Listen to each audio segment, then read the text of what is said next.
ஒருத்தர் வாழ்க்கையில் வைரல் ஆகலாம். ஆனால் வாழ்க்கையே வைரலாக இருக்கணும்னா அது நம்ம வனிதாவோட வாழ்க்கையாக தாங்க இருக்க முடியும். வனிதா எப்படி வைரல் ஆனாங்கன்னு இந்த வீடியோவில் பார்க்கலாம். அவங்க வைரல் ஆனதுக்கு முக்கியமான காரணமே கிட்டத்தட்ட 4 கல்யாணம் பண்ணி 4மே ஃபெயிலியர் ஆனது தான். காலப்போக்கில் வைரல் ஆகணும்னாலே தனக்கு மீண்டும் கல்யாணம் ஆக போகுதுன்னு சொல்ல ஆரம்பிச்சிட்டாங்க வனிதா. இதுக்கு நிறைய உதாரணம் இருக்கு, அதெல்லாம் இந்த வீடியோவில் பார்க்கலாம். இவரோட வாழ்க்கை வெற்றி, தோல்வி, விவாதம், எழுச்சின்னு எல்லாமே கலந்த ஒரு பெரிய பயணம் என்பதுல எந்த சந்தேகமும் இல்லைங்க. விஜயகுமார் மற்றும் மஞ்சுளா தம்பதிகளோட பொண்ணு தான் வனிதா. விஜயகுமாரோட 2வது மனைவி தான் நடிகை மஞ்சுளா அவர்கள். அதனாலேயோ என்னமோ தெரியல, விஜயகுமார் நல்லா சம்பாதிக்கணும்னு சின்ன வயசுல இருந்து தன்னை நல்லா யூஸ் பண்ணிக்கிட்டாருன்னு பல தடவை சோசியல் மீடியால கண்கலங்க பேசியிருப்பாங்க வனிதா அவர்கள். விஜய்க்கு ஜோடியா சந்திரலேகா படத்துல வனிதா கதாநாயகியா தமிழ்ல அறிமுகமானாங்க. தமிழ் படத்துல மட்டும் இல்லாம மலையாளம் மற்றும் தெலுங்கு படத்துலயும் நடிச்சிருந்தாலும் ஒரு டாப் நடிகை அந்தஸ்தை பெற முடியல. இருந்தாலும் அதை பத்தி எல்லாம் கவலைப்படாம வேற பாதியை தேடிக்கிட்டாங்க வனிதா. 2000 நடிகர் ஆகாஷை திருமணம் செஞ்சாங்க வனிதா. 2005 2 பேருக்கும் டைவர்ஸ் ஆயிடுச்சு. இந்த திருமணத்துல வனிதாவுக்கு விஜய்னு ஒரு பையனும் ஒரு பொண்ணும் இருக்காங்க. அந்த பொண்ணு தான் இப்ப நமக்கெல்லாம் தெரிஞ்ச ஜுவேகா. 2 வருஷத்துக்கு அப்புறம் 2007 பிசினஸ்மேன் ராஜன் ஆனந்த் என்பவரை திருமணம் செஞ்சுக்கிட்டாங்க வனிதா. இந்த தம்பதிகளுக்கு ஒரு பெண் குழந்தை பிறந்துச்சு. இதுக்கு நடுவுல முதல் திருமணத்துல பிறந்த பையன் விஜய் தனது வளர்ப்பு அப்பா கூடயும் வனிதா கூடயும் இருக்க முடியாதுன்னு சொல்லி தன்னோட தந்தையான நடிகர் ஆகாஷ் கிட்டே போக அதுவும் பெரிய பிரச்சனையா இருந்துச்சு. இது ஒரு பக்கம் போக வனிதாவோட அப்பா விஜயகுமார் அவர்களுக்கும் 2வது கணவர் ராஜனுக்கும் ஒரு மோதல் ஏற்பட்டுச்சு. அந்த பிரச்சனையில விஜயகுமார் ராஜன் மேல போலீஸ்ல கம்ப்ளைண்ட் பண்ண ராஜனை அரெஸ்ட் பண்றாங்க போலீஸ். அவர் அரெஸ்ட் ஆன அடுத்த நாள் ராத்திரி தனக்கு கொலை மிரட்டல் விடுத்ததா சொல்லி அப்பா விஜயகுமார், நடிகர் அருண் விஜய் மற்றும் டைரக்டர் ஹரி மேல கம்ப்ளைண்ட் ஃபைல் பண்ணினாங்க வனிதா. இதெல்லாம் ஒரு பக்கம் போய்கிட்டு இருந்தாலும் 2010 ராஜன் ஆனந்தையும் டைவர்ஸ் பண்றாங்க வனிதா. டைவர்ஸ் ஆன அப்புறம் வாரத்துக்கு ஒரு நாள் தன்னோட பொண்ணை பார்க்கறதுக்கான கோர்ட் பர்மிஷன் வனிதாவுக்கு கிடைக்குது. அப்படி ஒரு தடவை பொண்ணை பார்க்க போன வனிதா ராஜன் கிட்ட சொல்லாமலேயே பொண்ணை சென்னைக்கு அழைச்சிட்டு வந்துட்டாங்க. கோவமடைஞ்ச ராஜன் பொண்ணை கடத்திட்டு போனதா வனிதா மேல கேஸ் ஃபைல் பண்றாரு. வனிதாவை தேடி சென்னைக்கு வந்த தெலுங்கானா போலீஸ் அவங்க தலைமறைவாகி விட்டதா சொல்லி அப்போதைக்கு அந்த கேஸை க்ளோஸ் பண்ணிட்டாங்க. 2015 எம்ஜிஆர், சிவாஜி, ரஜினி, கமல்னு ஒரு படத்தை தயாரிச்சாங்க வனிதா. இந்த படத்தை இயக்க வந்தவர் தான் ராபர்ட் மாஸ்டர். இந்த நேரத்துல தான் இருவருக்கும் நெருங்கிய தொடர்பு ஏற்பட்டுச்சு. அப்பதான் நான் ராபர்ட் மாஸ்டர் கல்யாணம் செய்ய போறேன்னு வனிதா திடீர்னு ஒரு அறிக்கை விட்டாங்க. இதை ராபர்ட் மாஸ்டர் மறுத்தது மட்டும் இல்லாம வனிதா ஏன் அப்படி சொன்னாங்கன்னு தெரியலன்னு சொல்லிட்டாரு. படத்தை ப்ரொமோஷன் பண்ணதான் இப்படிலாம் சொன்னாங்க வனிதா. இது 2 பேரும் சேர்ந்து போட்ட பிளான்னு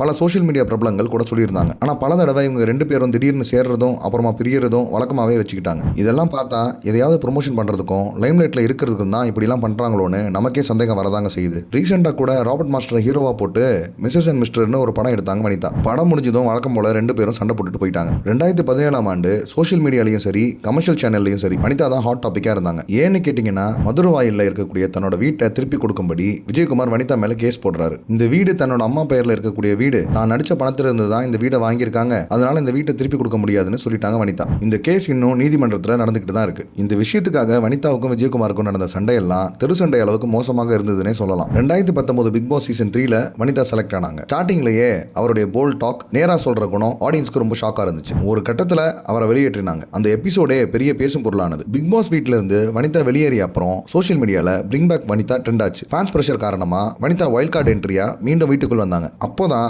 பிக் பாஸ் குயின்னு பேர் வாங்கினாங்க வனிதா. வனிதா தான் அந்த சீசனோட ஹைலைட். அவர் இல்லாத அந்த சீசன் செம போரிங்கா தான் இருந்திருக்கும் என்பது ரசிகர்களோட கருத்து. இந்த நேரம் பார்த்து தலைமறைவான வனிதா பிக் பாஸ்ல தான் இருக்காங்கன்னு வனிதாவோட செகண்ட் ஹஸ்பண்ட் ராஜன் போலீஸோட பிக் பாஸ் வீட்டுக்குள்ள நுழைஞ்சு பெரிய பிரச்சனை பண்ணினாரு. அந்த டைம்ல எரியிற தீயில எண்ணெயை ஊத்தின மாதிரி இந்த சம்பவம் வேற லெவல்ல வைரல் ஆச்சு. போல்ட் டாக், லீடர்ஷிப், கான்ட்ரோவர்சி இதெல்லாம் தான் வனிதாவோட பிக் பாஸ் ஐடென்டிட்டின்னு சொல்லலாம். பிக் பாஸ் முடிஞ்ச கொஞ்ச நாள்லயே அடுத்த சென்சேஷனல் நியூஸை மீடியாவுக்கு தூக்கி போட்டாங்க வனிதா. லாக்டவுன்ல தான் வனிதா தன்னுடைய யூடியூப் சேனலை ஆரம்பிச்சாங்க. இதுக்காக வனிதாவுக்கு ஹெல்ப் பண்ண வந்தவர் தான் பீட்டர் பால். இந்த நட்பு வழக்கம் போல வனிதாவுக்கு ஒரு நெருக்கமான உறவா மாறிச்சு. பீட்டர் பாலை கல்யாணம் செஞ்சுக்க போறதா வழக்கம் போல சோஷியல் மீடியால ஒரு குண்டு தூக்கி போட்டாங்க வனிதா. சொன்ன மாதிரியே பீட்டர் பாலுக்கும் வனிதாவுக்கும் 2020 கல்யாணம் நடந்துச்சு. பீட்டர் பால் ஒரு கிறிஸ்டியன், அதனாலேயே கிறிஸ்டியன் முறைப்படி தான் இருவருக்கும் திருமணம் நடந்துச்சு. கிறிஸ்டியன் ஸ்டைல்ல ஒயிட் கவுன், சூட் போட்டு வேற லெவல்ல கல்யாணம் பண்ணிக்கிட்டாங்க. அப்போ போட்டோஸ், வீடியோஸ் போட்டு நான் சந்தோஷமா இருக்கேன், என் வாழ்க்கையில இது ஒரு புதிய சாப்டர்னு சொன்னாங்க வனிதா. அந்த மனக்கோலத்தோட இருவரும் லிப் கிஸ் பண்ணதெல்லாம் சோஷியல் மீடியாவில் பத்தி எரிஞ்சதுன்னு தான் சொல்லணும். ஆனா இதுக்கப்புறம் தான் உண்மையான பிரச்சனையே ஆரம்பிக்குது. பீட்டர் பாலோட ஃபர்ஸ்ட் வைஃப் எலிசபெத் ஹெலன் அவர் இன்னும் என் கணவர் தான், என்கிட்ட அவர் லீகலா டைவர்ஸ் வாங்கல, எப்படி இன்னொரு கல்யாணம் பண்ணினாரு, எங்களுக்கு குழந்தைகள் எல்லாம் இருக்காங்கன்னு மீடியா முன்னாடி வந்து நிக்க சோஷியல் மீடியாவில் மக்கள் வனிதாவை ட்ரோல் பண்ணி வறுத்து எடுத்துட்டாங்க. பீட்டர் பாலோட குடிப்பழக்கம், உடல்நல பிரச்சனை, ஃபர்ஸ்ட் ஒய்ஃபோட கேஸ் எல்லாம் சேர்ந்து கல்யாணத்துக்கு அப்புறம் வனிதாவோட நிம்மதியே போயிடுச்சு. சில மாதங்களிலேயே 2 பேரும் பிரிஞ்சுட்டாங்க. பீட்டர் பால நம்பினது என் தவறு, இந்த கல்யாணம் என் வாழ்க்கையில மிகப்பெரிய மிஸ்டேக்னு வனிதாவை வெளிப்படையாக சொல்ற நிலைமை வந்துச்சு. இதை விட வேடிக்கை என்னன்னா வனிதாவை பிரிஞ்ச கொஞ்ச நாள்லயே தன்னுடைய குடிப்பழக்கம் காரணமா உடம்பு சரியில்லாமல் இறந்துறாரு பீட்டர் பால். வனிதாவோட முன்னாள் கணவர் இறப்பு அப்படின்னு சோஷியல் மீடியாவில் செய்திகள் வந்துச்சு. அதை பார்த்த வனிதா பீட்டர் பால் தன்னோட கணவனே கிடையாது, தயவு செஞ்சு யாரும் இந்த மாதிரி ஹெட்லைன்ஸ் போடாதீங்கன்னு தன்னோட ட்விட்டர் பக்கத்துல சொல்லிட்டாங்க. இதெல்லாம் விடுங்க, நம்ம பவர் ஸ்டார் வனிதாவை வச்சு பிக்கப்னு ஒரு படம் ஆரம்பிச்சார். இந்த படத்துக்காக 2 பேரும் கல்யாணம் பண்ணிக்கிட்ட மாதிரி போட்டோ ஷூட் எடுத்துக்கிட்டாங்க. பண்ணிட்டாங்க. அந்த போட்டோவை தன்னுடைய ட்விட்டர்ல தனக்கும் பவர் ஸ்டாருக்கும் கல்யாணங்கிறது போல போஸ்ட் பண்ணாங்க வனிதா. இது கொஞ்ச நேரத்திலேயே சோஷியல் மீடியாவில் வேற லெவல்ல பத்திக்கிட்டே இருந்துது. ஏன் இப்படி பண்றீங்கன்னு வனிதா கிட்ட கேட்டதுக்கு,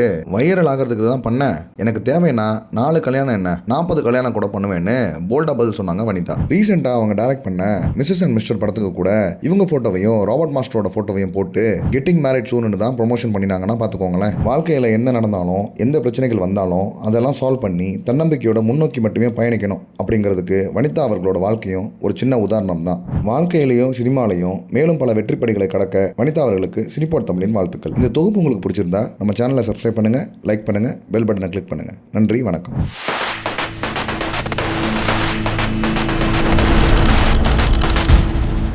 Thank you.